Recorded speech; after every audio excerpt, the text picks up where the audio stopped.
casos de la vida real. Casos de la vida real. Ya. Casos de la vida real. Que Todo, venían ¿ya? de Tokio.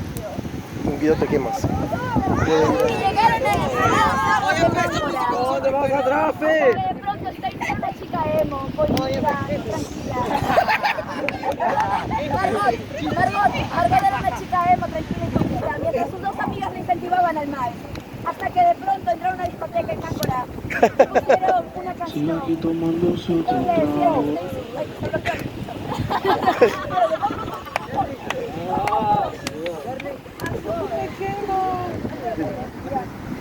Te lo meto ahí. Hasta que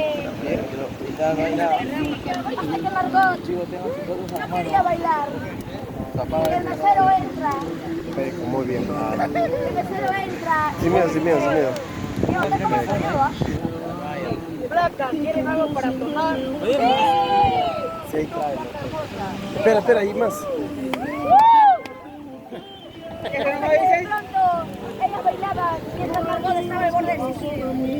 Y entra un chico guapo y apuesto. De Puno. ¿De Puno? Y les habla. ¿Qué sabe la chica? Del tic,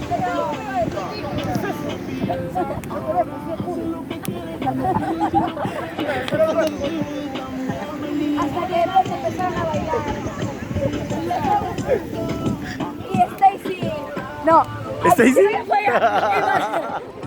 y Margot de pronto le ofrecieron otro trago de nuevo, mesero, y el mesero entra de nuevo y le dice, ya, un trago.